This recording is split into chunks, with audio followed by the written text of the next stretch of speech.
అనేది ఏమొస్తుందంటే 2, 3, 4, 5 అని రావడం అనేది జరిగింది. దీన్ని కూడా మనం ఒకసారి ఏం చేద్దామంటే కోడ్ ప్లే గ్రౌండ్లోకి వెళ్ళేసి ఒక్కసారి ప్లే అరౌండ్ చేసి వచ్చేద్దాం. ఓకేనా.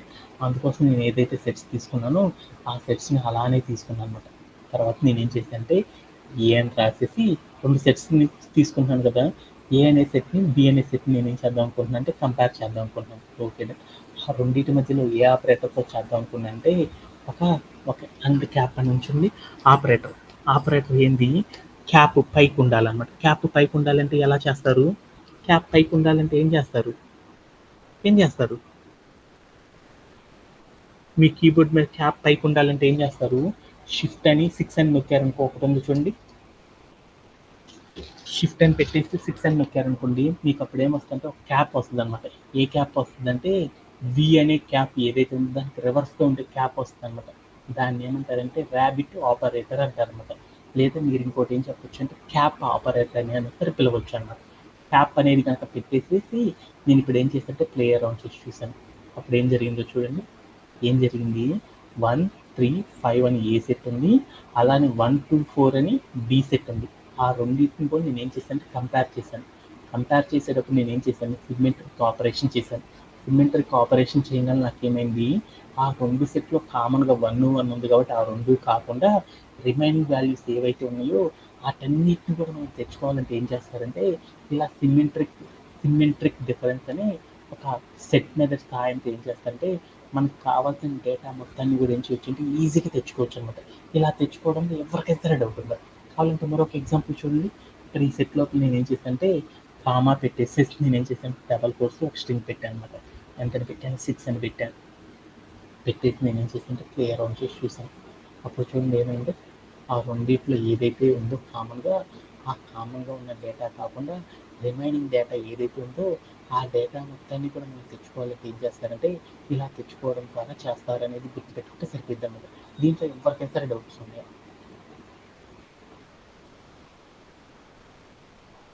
Satish, do you have?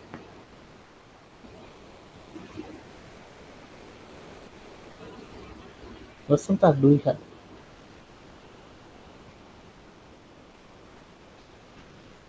Okay. అలానే మరొక కాన్సెప్ట్ కూడా నేర్చుకోండి. మరొక సెట్ మెథడ్ని కూడా ఇప్పుడు మనం ఏం చేద్దాం, ఒకసారి డీల్ చేద్దాం. ఓకే. దాంట్లో మరొక సెట్ మెథడ్ ఏంటి అంటే అది చూద్దాం. మీకు ఆల్రెడీ తెలుసు అనమాట, మీ అందరికి కూడా ఆల్రెడీ వెరీ ఫెమిలియర్ అనమాట. ఏంటిది అంటే సబ్సెట్ అంటారు. సబ్సెట్ అంటే మీ అందరికి తెలుసు కదా, సబ్సెట్. సబ్సెట్ అంటే ఏంది, అసలు సబ్సెట్.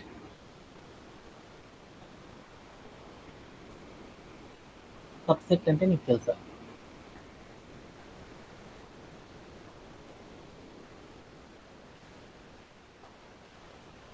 హ్మ్?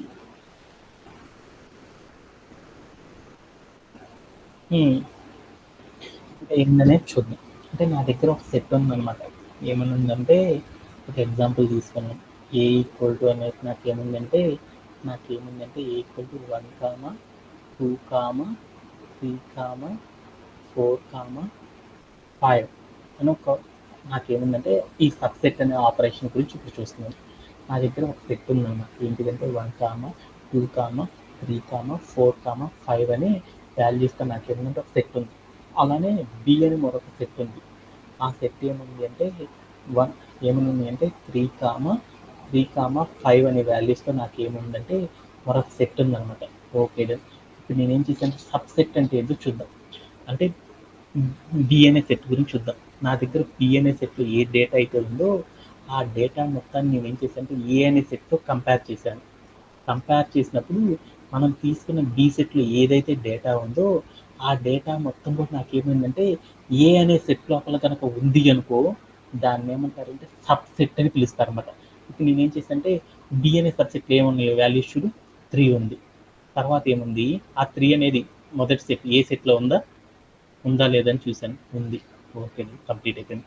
తర్వాత పి అనే సెట్లో ఉన్న రెండో వాల్యూ ఏంది, 5.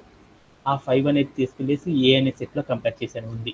అంటే మనం డిఎన్ఏ ఏదైతే మనం ఒక సెట్ని వేరొక సెట్తో కంపేర్ చేసేటప్పుడు మనం కంపేర్ చేసే సెట్లో ఉన్న ఆల్ వాల్యూస్ వెళ్ళేసి వేరొక సెట్లో కనుక ఉన్నాయి అనుకో, దాన్ని ఏమంటారంటే దట్ వన్ ఈజ్ ఏ, మనం కంపేర్ చేసిన బి సెట్ అనేది సబ్సెట్ ఆఫ్ ఏ అని పిలుస్తారనమాట. అంటే ఒక సెట్ అనేది ఒక సెట్లో ఉన్న డేటా మొత్తం కూడా వేరొక సెట్లో కనుక ఉంది అంటే దాన్ని ఏమంటారంటే సబ్సెట్ అని పిలుస్తారనమాట. అంటే ఇప్పుడు మనం ఏం చేస్తాం, సబ్సెట్ అనే ఆపరేషన్ గురించి ఇప్పుడు చూద్దాం అనమాట. ఓకే, దీంట్లో ఎవరికైనా సరే డౌట్ ఉందా? ఓకే, అలానే ఇప్పుడు దీని కూడా ఏం చేద్దామంటే కోడ్ ప్లే గ్రౌండ్లోకి ప్లే అరౌండ్ చేసి ఇచ్చాను. ఓకే, నా దగ్గర ఏమన్నాయి అంటే 2 సెట్స్ ఉన్నాయి. ఏమేమి? ఏ అనే ఒక సెట్ ఉంది వేరియబుల్, ఆ వేరియబుల్లో ఒక సెట్ ఉందన్నమాట. ఏముంది? 1, 2, 3, 4, 5 అనే వాల్యూస్తో నా దగ్గర ఏముందంటే ఒక సెట్ ఉంది. అలానే మరొక సెట్ ఉందన్నమాట, బి ఈక్వల్ టు అని మరొక సెట్ ఉంది. ఆ సెట్ లోపల వాల్యూస్ ఏమున్నాయంటే ఏమేమున్నాయి? 1, 3 అని వాల్యూస్తో నాకేముందంటే మరొక సెట్ ఉంది. తర్వాత నేను ఏం చేశానంటే బిలో ఉన్న అన్ని వాల్యూస్ వచ్చేసి ఏ అనే సెట్లో ఉన్నాయా లేదా అనేది చూద్దాం అనుకున్నాం.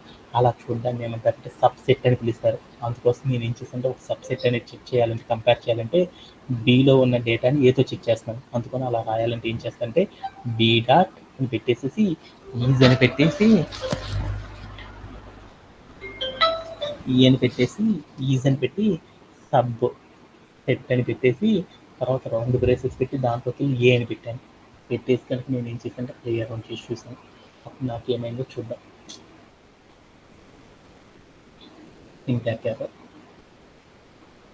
సబ్సెట్ అని పెట్టుకున్నాను అనమాట. సబ్సెట్ అని పెట్టేసి నేనేం రాసేసానంటే ప్లేయర్ రన్ చేసి చూసాను. అప్పుడు నాకు ఏమైందంటే ట్రూ అని వచ్చింది. అంటే దాని మీనింగ్ ఏంటంటే ట్రూ అని వచ్చిందంటే దాని మీనింగ్ ఏంటి? పి అనే వేరియబుల్లో మనం ఏవైతే డేటా చెప్తున్నామో ఆ డేటా అంతా కూడా ఏ అనే వేరియబుల్లో గనక ఉంది అంటే దాన్ని ఏమంటారంటే సబ్సెట్ అని పిలుస్తారు. అలా సబ్సెట్ అయ్యిందో లేదో చూడాలి అన్నప్పుడు మనం సింటాక్ ఏం రాస్తారంటే బి డాట్ అని పెట్టి ఈజ్ సబ్సెట్ అని పెట్టి హాఫ్ ఏ అని పెట్టాను. అలా పెట్టినప్పుడు ట్రూ అని కనుక వచ్చింది అంటే దాని మీనింగ్ ఏంటంటే మనం తీసుకున్న డేటా అంతా కూడా బి అనే సెట్లో ఉన్న డేటా అంతా ఏ సెట్లో ఉంది అని దాని మీనింగ్ అనమాట. సపోజ్ దట్ ఇక్కడ ఏని బిని మార్చాను అనమాట. అప్పుడు ఏమైందో చూద్దాం. ఏ ఈ సబ్సెట్ ఆఫ్ బి అని పెట్టాను అనమాట. అంటే దాని మీనింగ్ ఏంది? ఏ అనే సెట్లో ఏదైతే డేటా ఉందో అదే ఆ డేటా మొత్తం కూడా నాకు ఏం కావాలంటే బి అనే సెట్లో కనుక ఉంది అనుకో, ఆ ఏ అనే సెట్ బి అనే సెట్కి ఎలా ఉంటుంది అంటే సబ్సెట్గా ఉంటుంది అనేసి చెప్తున్నాం అనమాట. అనేది కనుక చెక్ చేయాలి అనుకో నేను ఏం చేశానంటే ఇలా ఇచ్చి ప్లే అరౌండ్ చేసి చూసాను. అప్పుడు నాకు ఏమైందంటే ఫాల్స్ అని వచ్చింది. ఎందుకని వచ్చింది? ఏలో ఉన్న డేటా ఏంటి? 1, 2, 3, 4, 5 అని ఉన్నాయి. డి అనే డేటాలో ఆ నెంబర్స్ అన్నీ ఉన్నాయి అనుకో, అప్పుడు నాకేమని వస్తుందంటే ట్రూ అని వస్తుంది. అంటే దాని మీనింగ్ ఏంటంటే సబ్సెట్ అని పిలుస్తారు. రాలేదు అనుకో ఏమంటారంటే మనం కంపేర్ చేసిన వాల్యూస్ అనేవి సబ్సెట్ కాదు అని చెప్తారనమాట. ఇలా ఒక వాల్యూని ఇంకొక వాల్యూతో కంపేర్ చేసేటప్పుడు ఒక ఒక సెట్లో ఉన్న వాల్యూ అంతా వేరొక సెట్లో కనుక ఉందో లేదో చూడాలి అంటే మనం ఏం చేస్తామంటే సబ్సెట్ అనే ఒక మెథడ్ సహాయంతో మనం ఏం చేస్తారంటే ఈ పైథాన్లో డీల్ చేయడం అనేది చేస్తారనమాట. దీంట్లో ఎవరికైనా సరే డౌట్ ఉందా ఈ ఆపరేషన్ కూడా? No sir. అందరికి అర్థమైతే ఇంకా కొన్ని ఆపరేషన్స్ ఉన్నాయి. అటన్నిటిని కూడా ఏం చేద్దామంటే నెక్స్ట్ సెషన్లో మనం కంప్లీట్ చేసేసుకున్నాం. ఆ తర్వాత మనం ఏం చేద్దామంటే డిక్షనరీస్ అనే మరొక డేటా స్ట్రక్చర్ గురించి డీల్ చేద్దాం. అందరికి that's it for today session. Thank you for joining everyone. Have a great day and by.